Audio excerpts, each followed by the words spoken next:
Biblia yako katika kitabu cha Wagalatia. Fungua Biblia yako katika kitabu cha Wagalatia, mlango ni ule wa 6 mstari wa 7 na wa 8. Nami nitasoma kama ilivyoandikwa. Asema, msidanganyike, Mungu hadhihakiwi. Kwa kuwa chochote apandacho mtu ndicho atakachovuna. Maana yeye apandaye kwa mwili wake, katika mwili wake atavuna uharibifu, bali yeye apandaye kwa Roho, katika Roho atavuna uzima wa milele. Haleluya! Wakati ninapolifunza ili neno, keti ukijua ya kwamba siongei na ninyi, ninaongea na wewe. Haleluya! Naongea na nafsi ya mtu mmoja tu, siongei na nafsi za watu wote. Bwana Yesu asifiwe. Biblia inasema ya kwamba msidanganyike, Mungu hadhihakiwi. Kwa kuwa chochote apandacho mtu ndicho atakachovuna. Yeye apandaye kwa mwili, katika mwili wake atavuna uharibifu, bali yeye apandaye kwa Roho, katika Roho atavuna uzima wa milele. Asema, usidanganyike, Mungu hadhihakiwi. Haleluya! Ukimwabudu Mungu na tabia zako za kidunia, utavuna moto wa jehanamu. Ama ukimwabudu Mungu na tabia zako za kiulimwengu, mwisho wa siku utaambulia kuingia katika moto wa jehanamu. Lakini ukimwabudu Mungu katika utakatifu, mwisho wa siku utaingia katika uzima wa milele. Maana yeye apandaye kwa mwili wake atavuna uharibifu, bali yeye apandaye kwa Roho atavuna uzima wa milele. Haleluya! Twende pamoja nami kitabu kile cha Yeremia, mlango ni wa 1 mstari wa 4 hadi ule wa 10. Neno la Bwana lilinijia kusema, kabla sijakuumba katika tumbo nalikujua, na kabla hujatoka tumboni nalikutakasa. Nimekuweka kuwa nabii wa mataifa.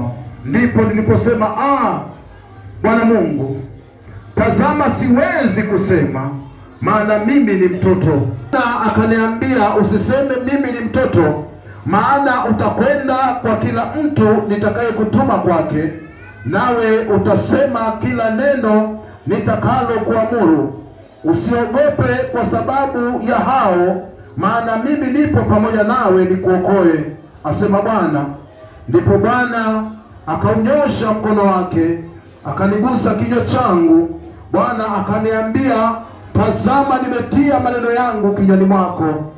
Angalia, nimekuweka leo juu ya mataifa na juu ya falme, ili kung'oa na kubomoa na kuharibu na kuangamiza, ili kujenga na kupanda. Bwana Yesu asifiwe. Kabla hajakuumba alikujua. Kabla Mungu hajamuumba mwanadamu, alijua ya kwamba ninaenda kumuumba mwanadamu kwa mfano wangu, na nikiwa na lengo la kwamba mwanadamu akaweze kuniabudu mimi na kunitumikia mimi peke yake. Haleluya! Asema, kabla sijakuumba mimi nalikujua, nimekuweka kuwa nabii wa kimataifa. Kabla sijakuumba mimi nalikujua. Haleluya! Hakuna wakati mtu anaweza kufanya jambo pasipo ya kujua ni nini anachokifanya. Haleluya! Sasa basi, kama wewe mwanadamu unaweza kufanya jambo pasipo kujua ni nini unachokifanya, ama huwezi kufanya jambo pasipo kujua ni nini unachokifanya na faida zake ni gani na hasara yake ni ipi, basi je, itakuwaje kwa Mungu aliyeniumba mimi na wewe? Haleluya! Asema, kabla sijakuumba nalikujua. kabla. Haleluya! Asema neno la Bwana lilinijia kusema, kuumba katika tumbo nalikujua, na kabla hujatoka tumboni nalikutakasa, nimekuweka kuwa nabii wa mataifa. Ndipo niliposema, Bwana Mungu, tazama, siwezi kusema, maana mimi ni mtoto. Lakini Bwana akaniambia, usiseme mimi ni mtoto, maana utakwenda kwa kila mtu nitakaye kutuma kwake. Haleluya! Kwa hiyo hapa amemuumba mwanadamu akiwa na lengo la kwamba mwanadamu huyu akaweze kulipeleka neno la Mungu kwa wale wengine wasiomjua Yesu. Haleluya! Asema nilimuumba mwanadamu ili mwanadamu akawe picha yangu pale duniani. Uliumbwa ili kwamba ukaweze kuwa barua itakayosomeka vema. Haleluya! Asema usiseme mimi siwezi kunena. Bwana akasema usiseme mimi ni mtoto, maana utakwenda kwa kila mtu nitakaye kutuma kwake, nawe utanena kila neno nitakalo kuamuru. Usiogope kwa sababu ya hao, maana mimi nipo pamoja nawe. Haleluya! Naomba nilifafanue kwa mapana neno hili, kwa sababu huenda pengine unaishi katika hii dunia, lakini bado haujajitambua wewe ni nani, bado haujajijua wewe umetoka katika ufalme gani, bado haujajua ya kwamba Mungu wetu ana nguvu kuliko shetani, bado haujajua kwamba Yesu alikuja kutufia pale msalabani na kumpokonya shetani ufunguo. Haleluya! Asema neno la Bwana lilinijia kusema, kabla sijakuumba katika tumbo nalikujua. Kwa hiyo neno hili ninaloenda kulipanua kwa mapana kiasi ni la kwako wewe. Haleluya! Mungu asema kabla hajakuumba mwanadamu alikujua. Asema kabla sijakuumba katika tumbo nalikujua, na kabla hujatoka tumboni nalikutakasa, nimekuweka nabii wa mataifa. Ndipo niliposema, Bwana Mungu, tazama, siwezi kusema, maana mimi ni mtoto. Lakini Bwana akaniambia, usiseme mimi ni mtoto, maana utakwenda kwa kila mtu nitakaye kutuma kwake, nawe utasema kila neno nitakalo kuamuru. Kila neno nitakalo kuamuru utamwambia mtu yule niliyekutuma kwake, umwelezee jambo hili ambalo, ama umpelekee ujumbe huu ambao nimekupatia, pasipo hofu, pasipo na uoga. Haleluya! Asema lakini Bwana akaniambia, usiseme mimi ni mtoto, maana utakwenda kwa kila mtu nitakaye kutuma kwake, nawe utasema kila neno nitakalo kuamuru. Asema usiogope. Kwa nini Mungu aseme kwamba usiogope? Kwa sababu alijua ya kwamba katika wanadamu aliyowaumba kwa mfano wake, kunao wengine ambao watakuwa wana mioyo ya ukaidi, watu ambao watamkataa Mungu, watu ambao watamkataa Yesu Kristo. Wengine ni wale ambao kwa kinywa watakiri kwamba wanampenda Yesu, kwa ndimi zao watakiri kwamba wameokoka, lakini kwa matendo wanamkana Yesu Kristo, wanaikana ile kazi ya msalaba. Sasa Mungu asema nitakutuma kwa watu hawa. Haleluya! Ukawaambie ya kwamba achaneni na dhambi na mwenende katika utakatifu wa Mungu, kwa maana Bwana asema mshahara wa dhambi ni kifo.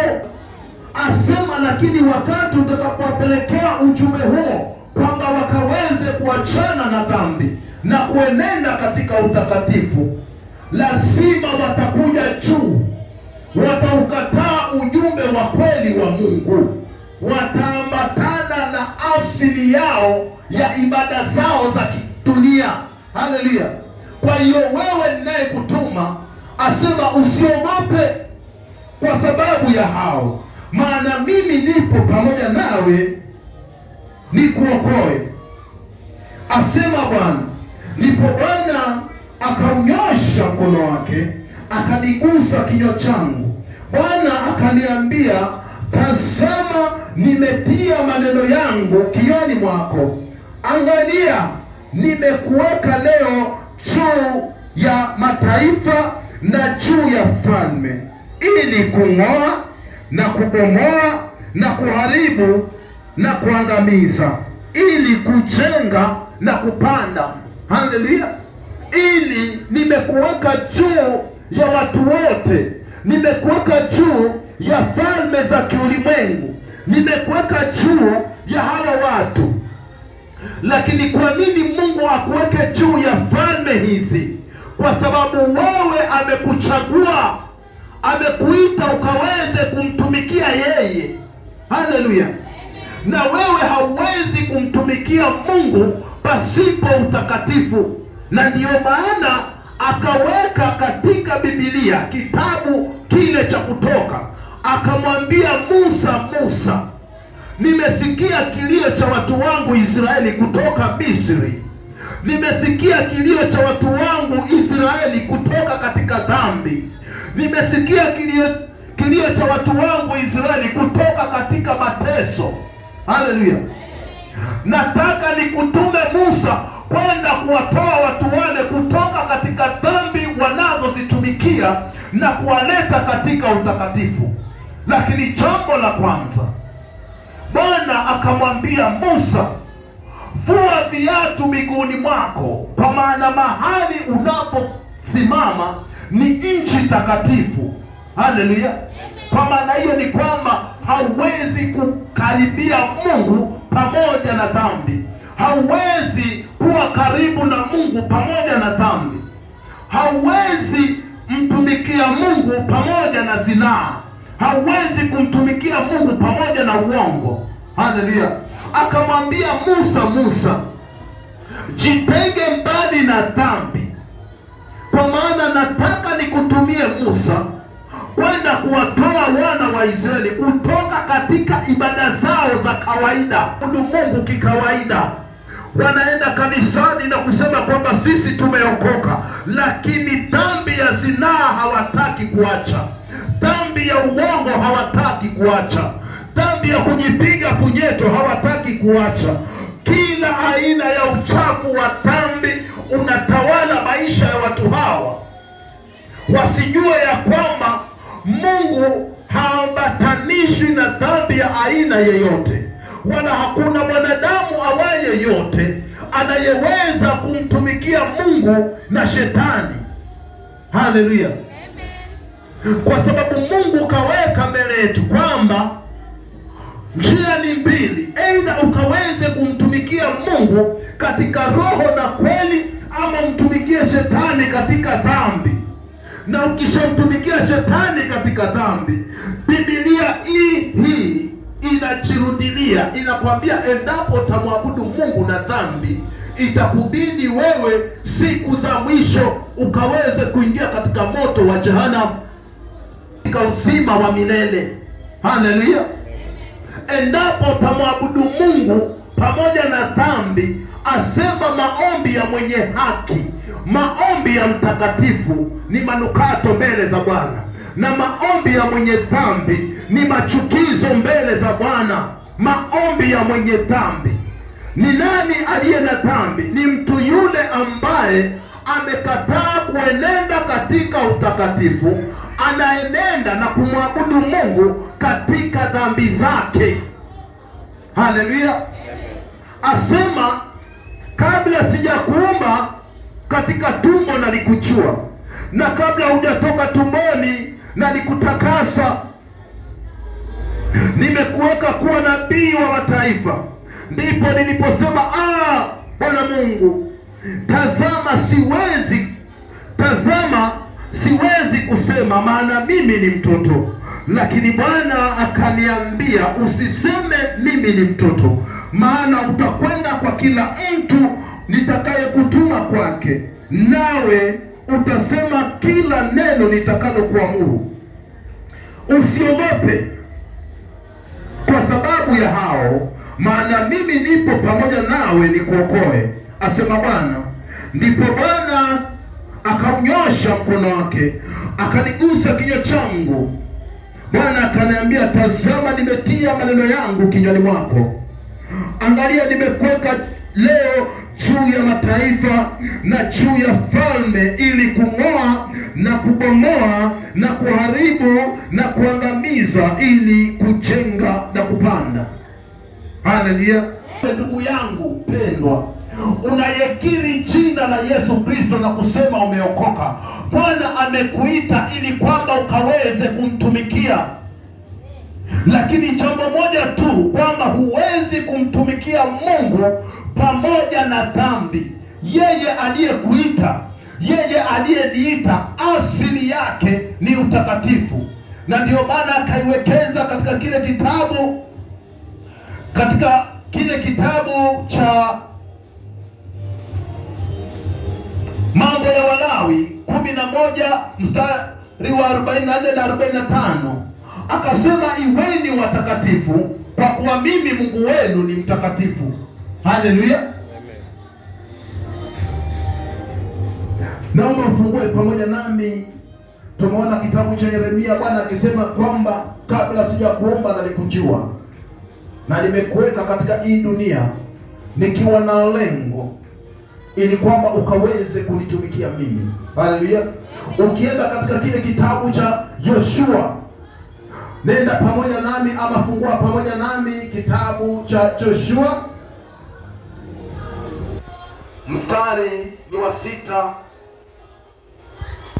hadi wa 9. Asema, uwe hodari na moyo wa ushujaa, maana ni wewe utakayewarithisha watu hawa nchi hii niliyowapia baba zao ya kwamba nitawapa. Uwe hodari na ushujaa mwingi, uangalie kutenda sawasawa na sheria yote aliyokuamuru Musa mtumishi wangu. Usiache kwenda mkono wa kuume au wa kushoto, upate kufanikiwa sana kila uendako. Kitabu hiki cha Torati kisiondoke kinywani mwako, bali yatafakari maneno yake mchana na usiku, upate kuangalia kutenda sawasawa na maneno yote yaliyoandikwa humo, maana ndipo utakapostawi, ndipo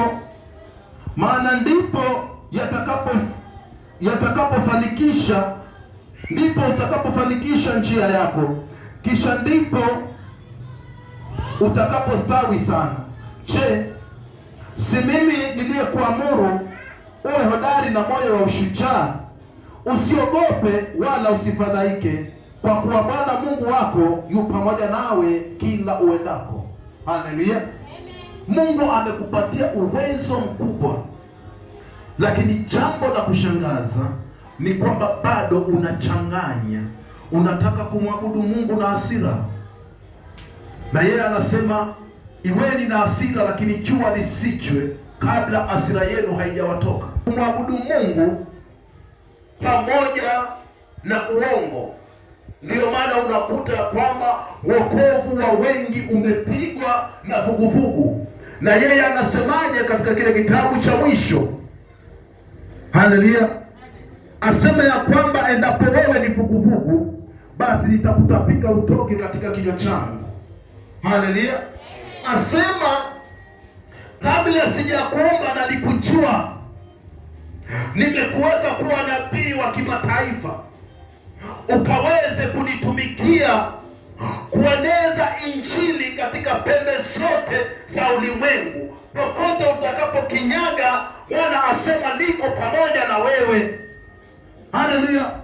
Na nitakapokuamrisha kwamba ukaupeleke ujumbe mahali fulani, hakikisha ya kwamba unapeleka huo ujumbe.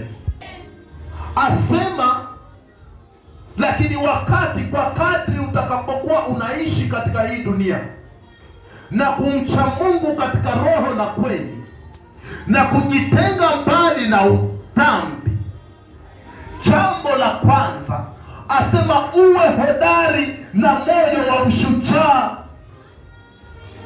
Na unajua wewe, anaposema hodari hamaanishi kwamba kutakuwa na amani wakati unapomtumikia Mungu.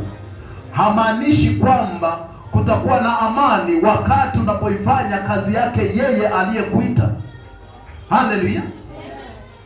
Kuhubiri si lazima mtu apande katika hii madhabahu. Kuhubiri, tabia zako zinaweza kusababisha wengine waokoke. Haleluya! Matamshi yako yanaweza kuleta watu wengi kwake Yesu Kristo. Ndiyo maana anataka autumie mwili wako kufanya uinjilisti, to attract, haleluya, kuwavuta wengi, kuwatoa wengi kutoka katika dhambi. Wakati watakapokuona kwamba unanena kile ambacho hata Yesu angelikuwa mahali hapo, maneno yako yata attract watu kwa Yesu. Haleluya! Wakati watu watakapoona kubadilika kwa tabia ulizonazo, kutolewa kutoka katika dhambi na kuvaa umbo mpya, kuvalia vazi jipya la Mungu, kuishi maisha matakatifu, kuepukana mbali na vikao vya masengenyo, kukaa mbali na vikao vya uongo, hapo utakuwa unafanyia Yesu Kristo uinjilisti. Kwa hiyo kuhubiri ama kupeleka neno la Bwana sio lazima mtu apande katika madhabahu, lakini kutembea kwako na kuongea kwako na kuvaa kwako na matendo yako yatasababisha wengi wampokee Yesu. Haleluya! Asema nimekuchagua. Hili neno nimekuchagua kwa njia ingine anamaanisha kwamba nimekutenga.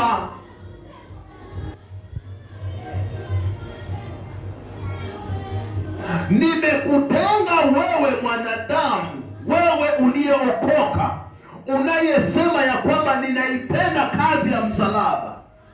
Nimekutenga ili kwamba ukaweze kunitumikia mimi Mungu wako katika utakatifu. Lakini jambo la kwanza, fua viatu miguuni mwako, kwa sababu Mungu hawezi kunena na mtu ambaye ni mwenye dhambi. Haleluya! Asema uwe hodari na moyo wa ushujaa, maana ni wewe utakayewarithisha watu hawa nchi hii niliyowaapia baba zao ya kwamba nitawapa. Uwe hodari tu na ushujaa mwingi, uangalie kutenda sawasawa na sheria yote. Haleluya! Asema uangalie, uwe hodari tu na ushujaa mwingi, uangalie kutenda sawasawa na sheria yote aliyokuamuru Musa mtumishi wangu. Usiache kwenda mkono wa kuume au wa kushoto, upate kufanikiwa sana kila uendako. Kitabu hiki cha Torati ama sheria hizi takatifu, haleluya, sheria hizi takatifu zisiondoke kinywani mwako, bali uyatafakari maneno yake mchana na usiku, upate kuangalia kutenda sawasawa na maneno yote yaliyoandikwa humu. Maana ndipo utakapofanikisha njia yako. Wakati unapotembea katika utakatifu wa Mungu, asema ndipo utakapofanikisha njia zako. Wakati utakapoachilia utiifu, kwa sababu Mungu asema utii ni bora kuliko dhabihu. Kwa hiyo wakati utakapolitii neno la Mungu, kutii ujumbe uliopo ndani ya Biblia, na utiifu hautembei peke yake. Palipo na utiifu, matendo yako pale pale. Haleluya! Kwa hiyo nikisema ya kwamba ninaitii Biblia, inamaanisha Biblia imenijenga na kunitoa katika dhambi, na kilichobakia maisha yangu yote yanaongozwa na utakatifu wa Yesu. Kwa hiyo nikitembea, watu wa nje hawaoni tabia zangu za kale, wanamwona Yesu aliyeko ndani ya moyo. Haleluya! Kwa sababu alipo Yesu ndipo alipo na Mungu, na alipo Mungu ndipo alipo na Yesu Kristo. Hawa hawaachani hata siku moja. Palipo Mungu, Yesu yuko pale pale, na Roho wa Mungu yuko pale pale. Haleluya! Kwa hiyo endapo mimi nimeokoka na ninampenda Yesu Kristo kama Bwana na Mwokozi wa maisha yangu, hata haina haja ya kutangaza kwamba mimi nimeokoka, kwa sababu kutembea kwangu na kuongea kwangu kumefanana na Yesu. Kwa hiyo watu wa nje watasema ya kwamba hapana, hapana, kutembea kwako Petero na kuongea kwako Petero kumefanana na Yesu. Haleluya! Lakini jambo la kutisha, jambo la kushangaza ni kwamba kutembea kwa Wakristo wa nyakati za mwisho na kuongea kwa Wakristo wa nyakati za mwisho hakujafanana katu kamwe na Yesu Kristo. Wapo kanisani, lakini tabia zao za kale bado zinatawala miili. Na mimi niko mahali hapa nikwambie kwamba kuokoka ni kubadilishwa kwa tabia, kugeuzwa. Endapo haujabadilisha tabia, endapo bado kuna chembe ya tabia za kale zinafanya kazi ndani ya maisha yako, basi jua ya kwamba wewe haujaokoka, kwa sababu kuokoka ni kugeuka. Haleluya! Asema kitabu hiki cha Torati kisiondoke kinywani mwako, bali yatafakari maneno yake mchana na usiku, upate kuangalia kutenda sawasawa na maneno yote yaliyoandikwa humo, maana ndipo utakapoifanikisha njia yako, kisha ndipo utakapostawi sana. Je, si mimi niliyekuamuru uwe hodari na moyo wa ushujaa? Usiogope wala usifadhaike, kwa kuwa Bwana Mungu wako yu pamoja nawe. Haleluya! Umenielewa? Asema usiogope wala usifadhaike, kwa kuwa Bwana Mungu wako yuko pamoja nawe. Sasa wacha niilete kwa mtindo huu. Haleluya! Wacha niilete kwa mtindo huu, huenda utaielewa zaidi. Yeremia anasema hivi: neno la Bwana lilinijia, neno la Bwana lilinijia kusema, kabla sijakuumba katika tumbo nalikujua, na kabla hujatoka tumboni nalikutakasa. Nimekuweka kuwa nabii wa mataifa. Ndipo niliposema, Bwana Mungu, tazama siwezi kusema, maana mimi ni mtoto. Lakini Bwana akaniambia, usiseme mimi ni mtoto, maana utakwenda kwa kila mtu nitakayekutuma kwake, neno nitakalo kuamuru. Usiogope kwa sababu ya hao, maana mimi nipo pamoja nawe. Haleluya! Usiogope kwa sababu ya hao, maana mimi nipo pamoja nawe, nikuokoe, asema Bwana. Ndipo Bwana akaunyoosha mkono wake akanigusa kinywa changu. Bwana akaniambia, tazama, nimetia maneno yangu kinywani mwako. Angalia, nimekuweka leo juu ya mataifa na juu ya falme, ili kung'oa na kubomoa na kuharibu na kuangamiza, ili kujenga na kupanda. Halafu akasema uwe hodari na moyo wa ushujaa, maana ni wewe. Uwe hodari na moyo wa ushujaa, maana ni wewe utakayewarithisha watu hawa nchi hii niliyowaapia baba zao ya kwamba nitawapa. Uwe hodari tu na ushujaa mwingi, uangalie kutenda sawasawa na sheria yote aliyokuamuru Musa mtumishi wangu.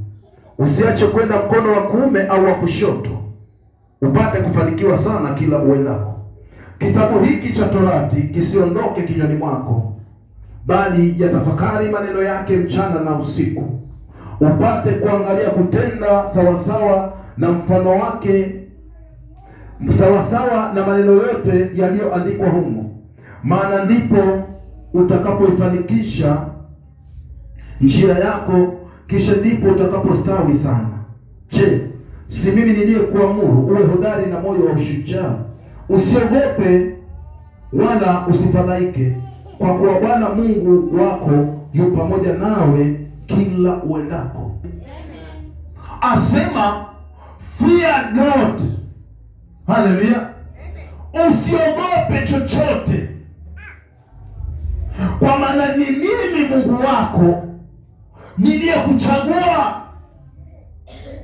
Na Mungu anajua ya kwamba wakati utakaposimama na kusema ya kwamba nimeamua kuachana na kila aina ya njia za shetani na kuchukua maamuzi, kwamba nimeamua kuchukua maamuzi ya kuachana na tabia chafu ya Ibilisi, hapo lazima kuna watu watainuka kinyume na maisha yako ya Kikristo. Haleluya! Wengine watakwambia kabla hujazaliwa nilikuwa nimeokoka. Wengine watainuka watasema kwamba wokovu uliupokea juzi na una moto na wokovu, lakini sioni ukienda mbali. Watu watainuka watanena kinyume na maisha yako, lakini asema usiogope, kwa maana mimi nipo pamoja nawe. Kitu ambacho Mungu anataka katika maisha ya mwanadamu, haleluya, ni kulenga umilele, kutembea katika utakatifu, kuachana na kila aina ya njia za shetani katika viungo vya mwili wako wote. Viungo vya mwili wako vikamwabudu Mungu katika roho na kweli. Bwana Yesu asifiwe. Amen. Haleluya.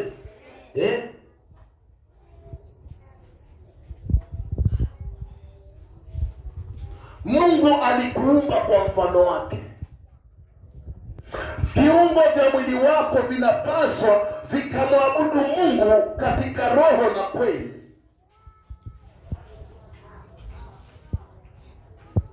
Asema kabla sijakuumba nalikujua. Kwa hiyo Mungu alijua kwamba ninaenda kuumba kitu kitakachoenda na kuleta faida katika kwangu. Haleluya. Lakini kiangalia Wakristo wanaishi kana kwamba Mungu wao hana nguvu. Wanaishi kana kwamba hawamjui Mungu.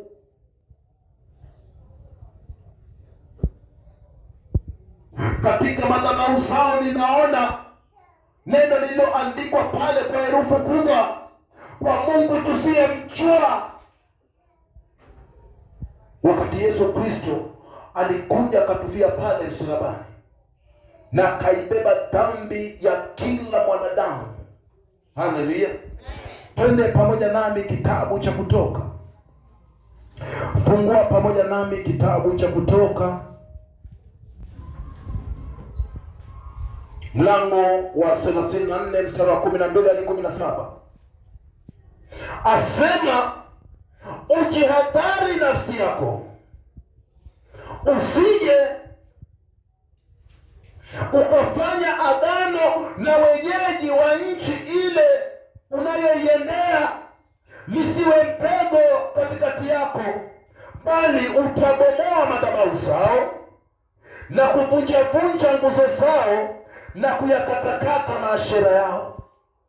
Maana hutamwabudu Mungu mwingine, kwa kuwa Bwana Bwana ambaye jina lake ni mwenye wivu, ni Mungu mwenye wivu.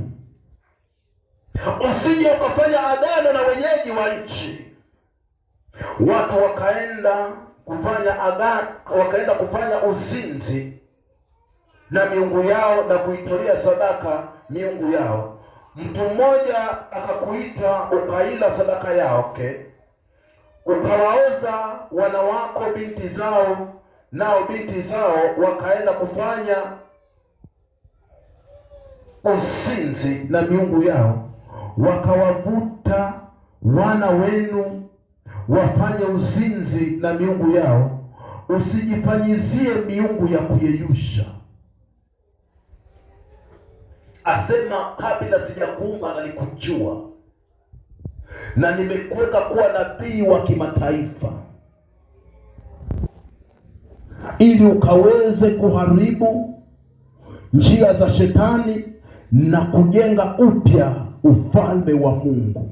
Na asema usiogope kwa ajili ya hao, kumaanisha hajakutuma mahali kwengine. Wale waliokuzunguka mahali pale unapoishi, wale walio karibu na wewe unapotembea.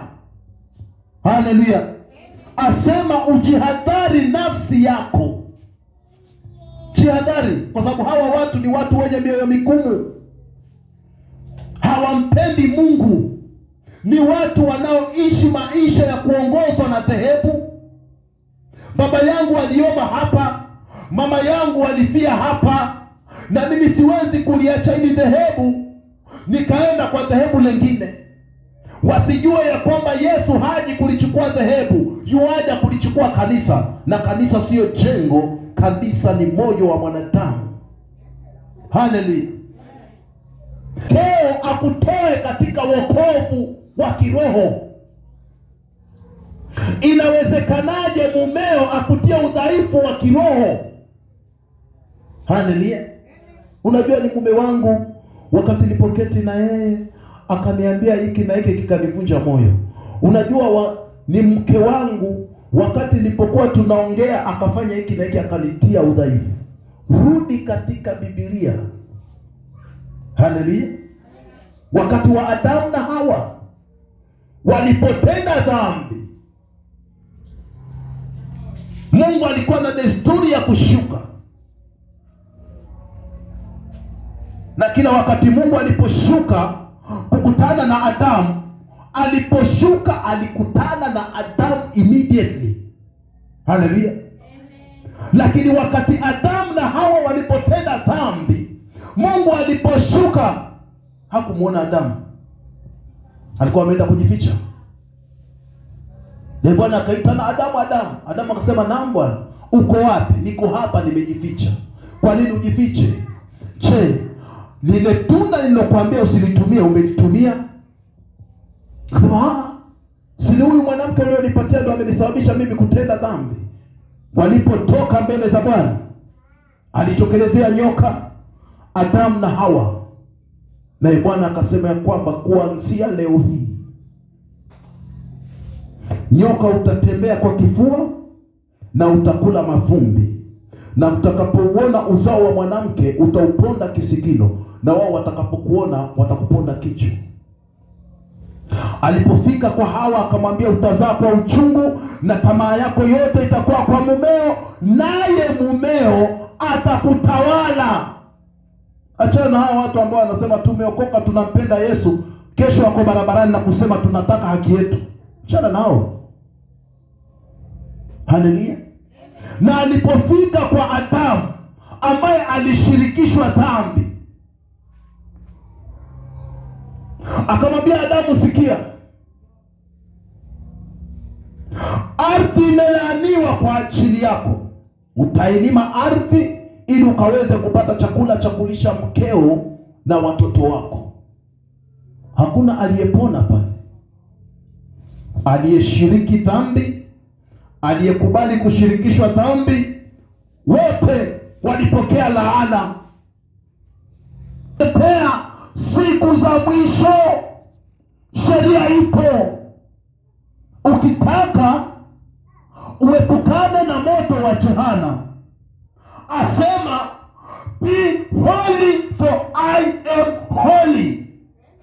without holiness forget about the kingdom of God. Haleluya.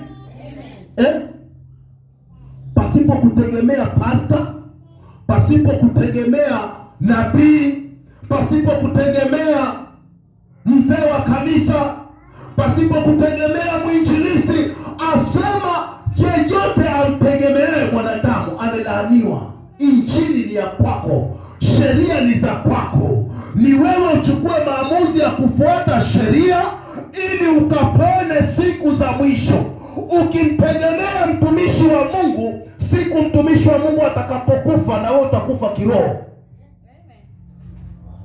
Na endapo utaishi maisha ya kumtegemea mtumishi wa Mungu, unaishi na laana, kwa sababu mtumishi wa Mungu, hakuna mtumishi wa Mungu yeyote aliyekufa msalabani kwa ajili ya kuibeba dhambi ya mtu. Wokovu ni wa mtu binafsi. Haleluya. Chukua maamuzi ya moyo wako. Ninajua ulisherehekea Krismasi, lakini kabla hujavuruta kile kikombe cha chai ya maziwa,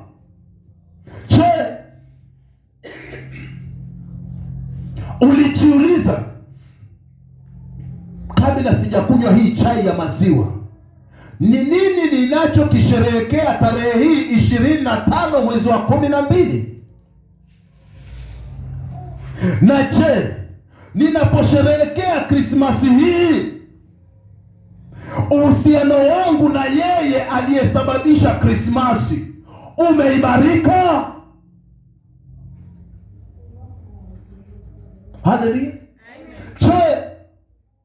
Uhusiano wangu mimi na yeye Yesu Kristo aliyezaliwa na Bikira Mariamu na kutundikwa msalabani, tayari akaibeba dhambi yangu,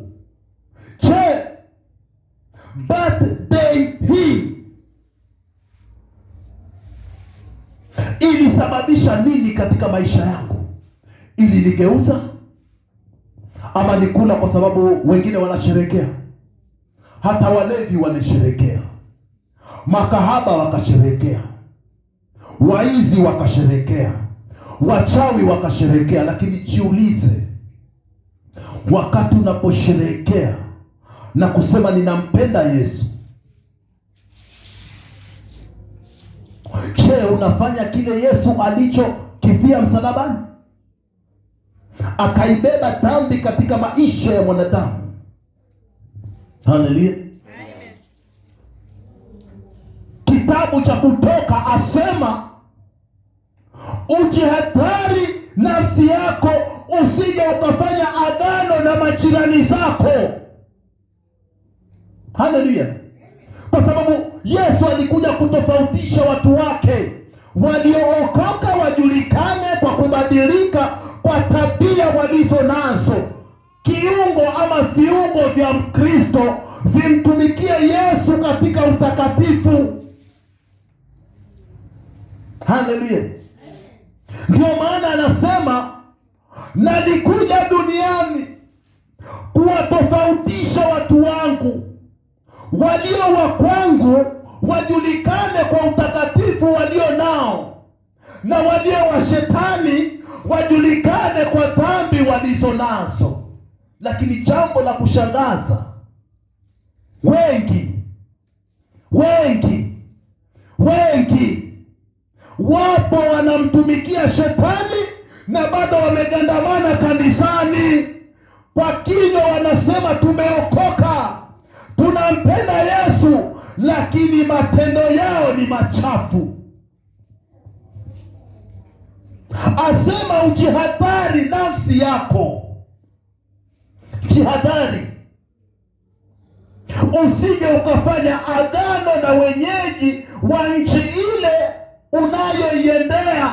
Jihadhari nafsi yako, tabia zako za Kikristo zisiwe na chembe za dhambi ya mataifa, sababu hao kawaida yao ni kutenda dhambi tu. Wanakimbilia nyumba za ibada wakisema wanampenda Mungu, lakini tabia zao zinamkana Mwenyezi Mungu. Sasa Mungu anasema ujihadhari nafsi yako, usije ukavaa tabia mfano wa hao, usije ukaiga tabia zao, usije ukawa na tabia ambazo zimefanana na hao ambao hawampendi Mungu, hawampendi Yesu. Ujihadhari nafsi yako, usije ukafanya agano na wenyeji wa nchi ile unayoiendea, lisiwe mtego katikati yako, bali utabomoa madhabahu zao. Hakuna makubaliano hapo kati ya mtu anayemwabudu Mungu katika roho na kweli na mtu ambaye si mcha Mungu. Hakuna makubaliano. Ukisikia bomoa, ni kumaanisha unaharibu kitu ambacho mwenyewe alikuwa amekishikilia. Haleluya. Ukisikia neno bomoa, ni kumaanisha tayari kuna uadui katikati yako wewe na yule ambaye ni mtaifa. Kwa hiyo wakati atakapokuja na kusema nataka nikupashe, unaambia ukiona matamshi yake hayaambatani, weka mizani hayo matamshi, weka hayo matamshi kwenye mizani ya Yesu Kristo. Ukiona hayaambatani na Yesu Kristo, uyakatae mahali peupe pepepe. Haleluya. Usije ukajikuta umeingia katika masengenyo, usije ukajikuta umeingia katika dhambi ya uongo, usije ukajikuta unaharibu ndoa yako kwa sababu ya habari za kusikia. Haleluya. Sababu kuna msemo siku hizi watu wa dunia wanakuambia Januari ni mbaya, na hata Wakristo nao wako mle wanasema ni kweli. Ni wapi katika Biblia ambapo kuna mahali Mungu alisema lakini Januari mtapitia mateso? Haleluya. Asema ujihadhari nafsi yako, usije ukafanya agano na wenyeji wa nchi ile unayoiendea, lisiwe mtego katikati yako, bali utabomoa madhabahu zao na kuvunja nguzo zao na kuyakatakata maashera yao. Maana hutamwabudu Mungu mwingine, kwa kuwa Bwana ambaye jina lake ni mwenye wivu ni mwenye wivu. Usije ukafanya agano na wenyeji wa nchi, watu wakaenda kufanya uzinzi na miungu yao, hata baada ya Mungu kuwapatia sheria. Binadamu wale ambao walikuwa wameokoka na wameweka agano na Mungu walirudi tena kuitumikia miungu ya kitaifa.